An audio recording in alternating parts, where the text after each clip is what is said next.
पर्ची सरकार के पास ना इस चीज का पर्चा है कि हम कैंसिल चाहते हैं, लेकिन हम करें क्या। मतलब 5-5 साल बीतना और उसके बाद इनके एविडेंस मिलने के बाद इनके पास इसका कोई जवाब ना होना।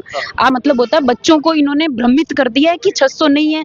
आप सोचिए रामूराम रायका की बेटी और जो वो पकड़े गए थे, इन्होंने ही पकड़ा था, एविडेंस थे तभी वो पकड़े गए हैं। आज दिल्ली तक जाएगा ये मामला। क्यों? नमस्कार, आप देख रहे हैं मरुभूमि न्यूज।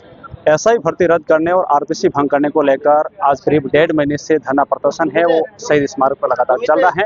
और आपने देखा होगा कि इस धरने के अंदर अनेकों छात्रों ने भाग लिया, लेकिन उस छात्रों में से एक विशेष छात्रा है मेरे साथ में, अंशु चौधरी, जिसकी आवाज़ ने आप सभी ने सुना और उनकी बेबाकी से बोलना और एसआई भर्ती को लेकर जो इनका हकीकत में जो दर्द है वो हमें देखने को मिला था। आज अंशु हमारा साथ में, अंशु से तमाम बातें। अंशु, देखिए पिछले 1.5 महीने से लगातार धरना प्रदर्शन चल रहा है, लेकिन सरकार अभी भी किसी निर्णय पर नहीं पहुंच रही, क्या लग रहा है? सरकार निर्णय पर कैसे पहुंचेगी सर? सरकार के जो खुद के मंत्री है उनके पास में आज इस चीज का कोई जवाब नहीं है कि इसको कैंसिल करना है हमें, लेकिन हम कैसे करें? हम असमंजस्य की स्थिति में हैं। आप बताइए, जैसे अभी कल का बयान था शायद झाबर सिंह जी का, उन्होंने बोला कि मतलब हम कैसे करें, जो मतलब गिने चुने कुछ है ईमानदार है, हम उनके साथ गलत कैसे करें? हमें पता है इसको कैंसिल करना है, लेकिन करें कैसे? बताइए आप। जब सरकार के बयान ऐसे हो जाए तो आप बताइए जनता के साथ न्याय करेगा कौन आखिर? तो हमारे पास तो यही है ना कि अब सरकार के पास में अगर इसका जवाब नहीं है तो हमारे पास एक हाई कोर्ट की उम्मीद बची है। लेकिन हाई कोर्ट की भी डेट पे डेट ये लेके हाई कोर्ट को भी ऐसी स्थिति में डाल दिया इन्होंने कि हमारा विश्वास हाई कोर्ट से भी उठने लगा है। क्योंकि किसी भर्ती को 5-5 साल बीतना और उसके बाद इनके एविडेंस मिलने के बाद इनके पास इसका कोई जवाब ना होना। आप देखिए सर, आरपीएससी का पुनर्गठन भी हमारी मुख्य मांग है। आप बताइए, जो बच्चे आज जो 23 वाली भर्ती थी उसके अंदर रिजल्ट नहीं दिया, इंटरव्यू चल रहे हैं अभी, और इस जो अभी भर्ती का अभी जो मेंस आने वाला है आरएस का, आप बताइए बिना रिजल्ट के ये बच्चों से पेपर ले रहे हैं, तो क्या मतलब क्या साबित करना चाहते हैं ये? आरपीएससी का आप ढांचा देखिए, इनकी मतलब इनकी जो रिपोर्ट है उसको देखिए कि ये कैसे काम कर रहे हैं। इनको हम बच्चों ने चुना है इनको ये करके कि हमारे लिए हर एक तरीके से ये पारदर्शिता बरतें, लेकिन इन्होंने पारदर्शिता पूरी तरह हर जगह भंग कर दी है इन्होंने। चाहे आप अधीनस्थ कर्मचारी बोर्ड का लो, चाहे आप आरपीएससी का लो, चाहे एसआई भर्ती परीक्षा के अंदर 600 रडार पे, 600 का मतलब होता है बच्चों को इन्होंने भ्रमित कर दिया है कि 600 नहीं है। आप सोचिए रामूराम रायका की बेटी और जो वो पकड़े गए थे, इन्होंने ही पकड़ा था, एविडेंस थे तभी वो पकड़े गए। आज हमारा राजस्थान का दुर्भाग्य, उन बच्चों को मैं कहना चाहूंगी कि आप अभी भी नहीं जाग रहे ना, अगर आप अभी भी इस चीज को नहीं समझ पा रहे ना, तो आप बहुत बड़ा अन्याय खुद के साथ और अपने बहन भाइयों के साथ कर रहे हैं। एक नौकरी पेशा आदमी होने से पहले हम एक जिम्मेदार नागरिक है।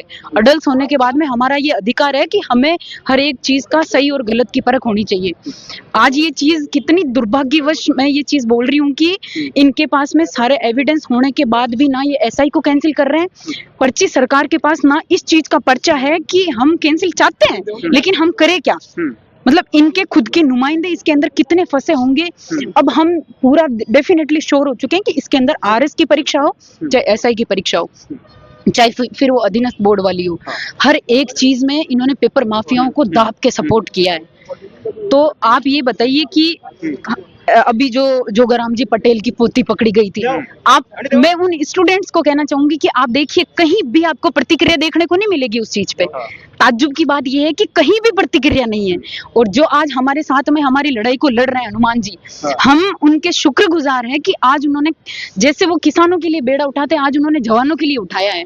हमारी हार होगी या जीत होगी वो तो परिणाम तय करेगा, लेकिन हमारी लड़ाई के अंदर कितनी सत्यता है और हमारे लिए कौन किस तरीके से लड़ रहा है। आज 1.5 महीना हो गया है। किसी भी लड़ाई को 1.5 महीना बीत जाने का मतलब ये होता है कि हम पूरी तरह उस चीज से पीड़ित है। अन्याय नहीं है, ये अत्याचार कर रहे हैं। अब हर एक उस स्टूडेंट के साथ अत्याचार कर रहे हैं और हमारी विडंबना यही है। मैं राजस्थान के हर युवा से ये बोलना चाहूंगी कि एकता नहीं है आप लोगों में। अगर आज आप एक हो जाओ ना, तो ये सरकार क्या दिल्ली तक आप हिलाने की हिम्मत रखते हो और दिल्ली तक जाएगा ये मामला। क्योंकि या तो सरकार इससे पहले अपना होश संभाल लें और हमारे इस चीज चीज को ये मान ले कि इसके लेकिन अंदर सरकार तो कह रही है ना कि हमारे पास अभी वो है नहीं स्थिति कि इसको हम स्थितियां खुद ही बिगाड़ रहे हैं। हाँ। जो जिन लोगों को इन्होंने पकड़ा, जिन्होंने इन्हें साल भर से, इन्होंने 6 महीने से इन्होंने सलाखों के पीछे रखा और आज ही उनको जमानत दे रहे क्योंकि इनके पास में ऐसा एडवोकेट नहीं है जो इनका लड़ा मतलब वहां पे केस लड़ सके। बताइए, आज हमारे लिए है ये दुर्भाग्य। हमें सिर्फ ये बरगला रहे हैं, बच्चों को सिवाय इन्होंने मतलब खत्म करने के कुछ नहीं रखा है। मानसिक प्रताड़ना के साथ साथ आर्थिक, मानसिक, शारीरिक हर एक तरीके से इन्होंने बच्चों को इतना तोड़ दिया है कि हिम्मत टूट चुकी है। आज आरएस मेंस की तैयारी करने वाले बच्चे आज धरनों पे बैठे हैं। आप बताइए, मतलब मैं उन बच्चों से कहना चाहूंगी कि आप में एकता नहीं है। आप किसी भी छोटी सी पार्टी के पीछे या झंडे के पीछे जाके यूं खड़े हो जाते हैं। आप ये मत सोचिए कि वो आपके लिए लड़ रहे हैं, वो अपने लिए लड़ रहे हैं। आप एक ऐसा प्लेटफॉर्म चुनिए, आप ऐसी एकता बनाइए। यूनियन में जो शक्ति है वो किसी भी चीज में नहीं है। और आज हमारे लिए बहुत बड़ी बात है, हमारे साथ सांसद साहब लड़ रहे हैं, इसलिए हम कमजोर नहीं हुए।